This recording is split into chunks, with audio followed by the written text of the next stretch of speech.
Dengan satu pukulan, wanita itu dibuat pingsan. Dia jatuh ke tanah, tetapi mereka masih belum berhenti. Salah satu anggota geng menendang keras perut wanita hamil itu. Teman-temannya mencoba menghentikannya dengan marah dan pergi dari sana. Namun, mereka tidak tahu bahwa wanita itu adalah istri seorang petugas polisi keturunan Afrika. Ketika Antonio mengetahui kejadian ini, dia segera pergi ke rumah sakit. Untungnya, istrinya masih sadar dan mampu memberikan keterangan tentang para penyerang. Setelah itu, dia dibawa ke ruang gawat darurat. Antonio harus menunggu di luar. Setelah operasi berjam-jam, dokter memberitahu bahwa istrinya hanya mengalami benturan ringan di kepala.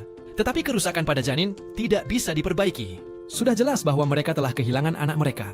Mendengar itu, Antonio sangat terpukul. Kemudian, kapten datang dan memberitahu bahwa para anggota geng telah ditangkap. Antonio berusaha terlihat tenang di luar, tetapi di dalam dia mendidih oleh amarah. Malam itu, ketika istrinya tertidur lelap, dia diam-diam keluar dari rumah sakit. Tak lama kemudian, Antonio kembali sendirian ke kantor polisi. Para pelaku dikurung di ruang tahanan. Antonio diam-diam menutup tirai jendela. Mereka tertawa mengira bahwa mungkin Antonio adalah suami wanita hamil itu. Mereka percaya hukum akan menyelamatkan mereka dan polisi tidak bisa berbuat apa-apa. Namun mereka sepenuhnya meremehkan kemarahan Antonio. Antonio segera mengambil alat-alat yang disita dari kendaraan mereka dan memilih senjata yang pas di tangannya. Salah satu dari mereka yang botak masih bersikap arogan. Dia tidak hanya menghina ibu Antonio, tetapi juga berkata bahwa dia tidak menyesali apa yang dia lakukan. Itulah kata-kata yang membuat Antonio benar-benar kehilangan kendali. Kemudian, dia pergi ke dua anggota geng lainnya yang mulai ketakutan. Antonio membuka pintu dan membuat janji kepada mereka.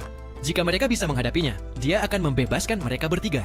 Begitu berkata demikian, Antonio mulai menghajar mereka dengan marah hingga salah satu dari mereka tewas. Namun, seorang tahanan yang bertubuh besar menangkap Antonio dari belakang.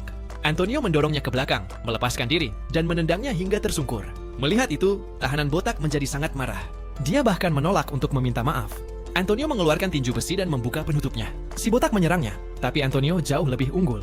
Ia mempertahankan diri dengan segala cara. Akhirnya Antonio menjatuhkannya, menekannya ke bawah dan memukul dadanya dengan keras. Napasnya seolah-olah berhenti. Antonio tidak menunjukkan belas kasihan karena dia adalah pembunuh anaknya. Karena itulah Antonio melampiaskan seluruh amarahnya padanya. Dia memukul wajahnya tanpa henti sampai rusak parah. Namun meskipun begitu, Antonio tetap sangat sedih karena anaknya tidak akan pernah lahir ke dunia ini.